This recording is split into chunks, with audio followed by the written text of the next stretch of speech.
상태가 어떻게 되어 있는가. 그래서 그거를 잘 확인을 해보고 그거에 맞는 자산운용 계획을 세워야 됩니다. 그 하는 방법은 여기 이제 표에 보시는 바와 같이 그 우리 집에 보유 자산 일람표를 만들어 보자 이건데요. 어렵지 않습니다. 이렇게 주부님들께서 이제 A4 용지를 뉘어놓고 이렇게 T자를 그립니다. 그래서 T자의 오른편에다가는 우리 집에 자산이 뭐가 있는가 이걸 쭉 나열해 봅니다. 자산은요 크게 실물자산과 금융자산으로 나눠집니다. 실물자산에는 우선 집이 있겠죠. 예를 들어서 집 한 채 5억 원이다. 또는 이제 자동차 한 대 뭐 100만 원이다. 또 혹시 집에 이제 바둑이가 있으면 또 바둑이 한 마리 50만 원. 뭐 이렇게 해서 이런 그 실물자산을 쭉 나열합니다. 그 다음에 또 하나의 자산이 금융자산인데 금융자산이 뭐냐. 호주머니에 있는 현금, 은행에 예금한 거, 또는 주식이나 채권, 펀드, 또 보험 들었으면 보험증서, 연금 들었으면 연금증서, 이걸 쭉 나열하고요. 그거의 시가를 옆에 써봅니다. 그랬더니 그 합계가 10억 원이다. 그러면요, 우리 집의 자산의 합계가 10억 원 이렇게 되는 겁니다. 그러면 이제 오른편에는 우리가 이게 집을 살 때 은행이나 신용금고에서 돈 빌리는 경우가 있지 않습니까? 그 자산을 갖기 위해서 내가 돈을 빌린 게 있는가? 그러면 차입금, 부채가 됩니다. 예를 들어서 그게 7억 원이다. 그러면 자산의 합계 10억 원에서 7억 원을 뺀 나머지 3억 원. 이게 순수한 우리 집 돈입니다. 자기 자본 3억 원. 이렇게 만들어 놓고 보면요. 여러 가지 아이디어가 생깁니다. 1년에 2번 정도씩 이걸 해볼 필요가 있습니다. 저도 저희 아내에게 이걸 해보라고 여러 번 부탁을 했어요. 처음에는 귀찮으니까 안 하더니 어느 날 이걸 만들어서 책상 위에 올려놓고 여보 이거 만들어 놓고 보니까 머릿속으로 생각하던 거하고 전혀 다르네. 여러 가지 아이디어가 생깁니다. 그러면요. 우리나라의 가정은 둘 중에 하나일 가능성이 큽니다. 첫째는 자산의 합계가 10억인데 부채가 7억인 집. 이런 집은요.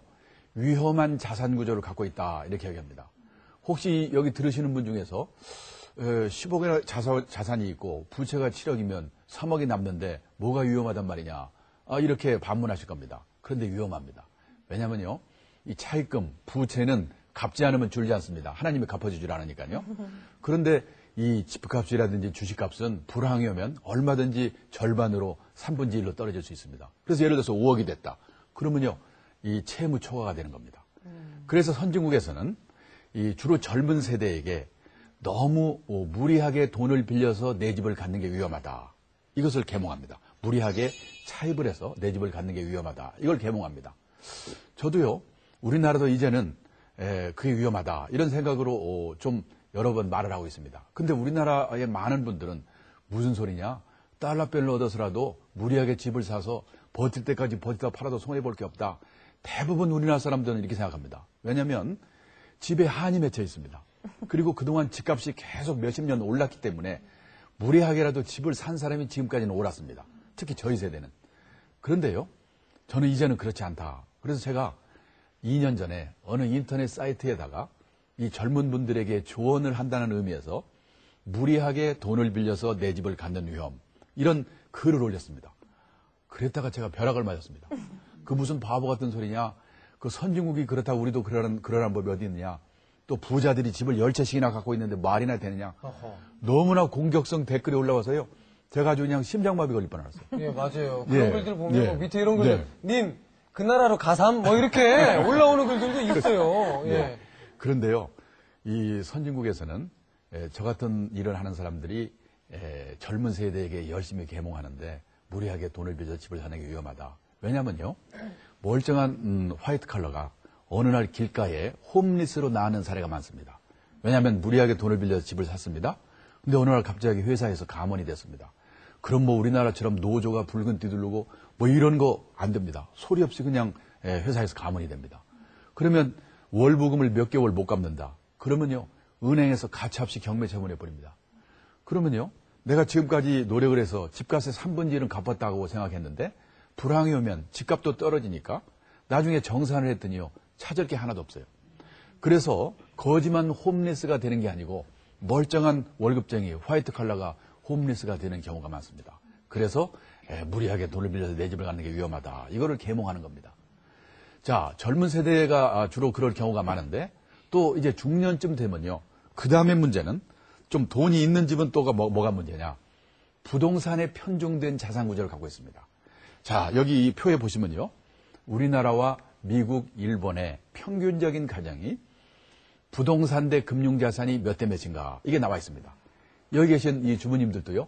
우리 집의 자산은 부동산 대 금융자산이 몇 대 몇일까 대충 한번 생각해 보세요. 여기 보시면 우리나라는 작년에 상공회의소에서 앙케이트 조사를 해서 발표했는데요. 9대 1이다. 부동산이 9고 금융자산이 1이다. 이렇게 발표를 했습니다.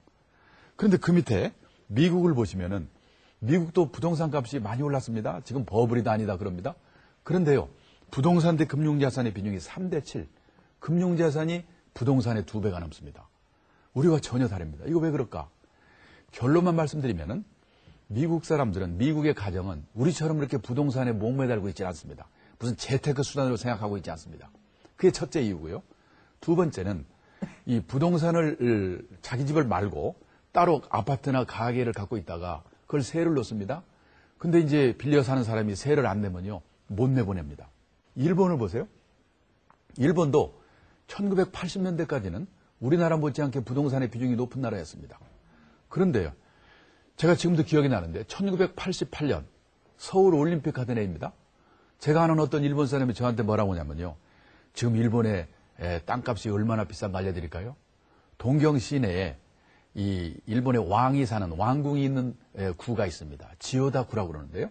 우리말하면 서울의 창경원, 경복궁이 있는 종로구와 같은 이 구 하나만 오늘 시세로 팔면요. 이 돈으로 카나다 땅을 살 수 있습니다. 이렇게 자랑하는 거예요. 아니 세상에 얼마나 비싸면 동경 시내에 구 하나 팔면 그 돈으로 카나다를 살 수가 있었어요. 그게 1988년입니다. 그래서 그때는 일본이 지금 우리나라처럼 부동산의 비중이 높았어요. 아 근데 그것들이요. 지금 10분지 1, 5분지 1로 떨어져 있습니다. 그래서 33대 67. 미국 비율 비슷해졌어요. 제가 가서요. 사람들에게 이런 얘기를 하면은 아이고 저 사람 또 주식 사라고 펀드 사라고 저렇게 말하는구나. 당신이 아무리 그래도 우리나라는 부동산밖에 믿을 게 없어. 아주 우리나라 많은 분들이 부동산 불패 신화가 머릿속에 꽉 차 있습니다. 여기도 벌써 한 두어 분이 그런 표정을 짓고 계시는데요. 그런데 저는 이 부동산에 뭐 편중된 이 구조 그게 문제라는 것이지. 그러니까 부동산을 뭐 파십시오. 그런 뜻이 아닙니다. 저는요. 앞으로 우리나라의 집값이 어떻게 될 건가 이걸 한번 생각할 필요가 있는데 제가 일본의 사례를 하나 말씀드리겠습니다. 제가 아는 일본 사람이 2004년 말, 2005년 말 그리고 작년 12월 3년을 연속 서울에 놀러 오는 친구가 있습니다. 근데 이 사람이요. 동경 근처 수도권에 동경 시내에서 지하철로요. 1시간 정도면 갈 수 있는 거리에 사는 사람인데 28평짜리 아파트에 산답니다. 일본 사람들은 집을 별로 크게 살지 않습니다. 그런데 그거를 1980년대 중반에 한국 돈으로 1억 2천만 원에 샀답니다. 아, 그랬더니 그게 몇 년 동안에 많이 올라가지고요. 일본의 부동산의 피크가 1990년입니다. 1990년에 3억 6천만 원까지 3배가 오르더랍니다. 근데 참고적으로 말씀드리면은 일본의 부동산 값의 피크가, 특히 집값의 피크가 1990년인데 그때가 어느 때냐. 대개 어느 나라에서 주택가격의 피크인 때는요. 이 40세 연령 인구가 피크일 때입니다. 40살 먹은 사람 인구가 제일 많을 때가 대개 그 나라의 집값의 피크입니다.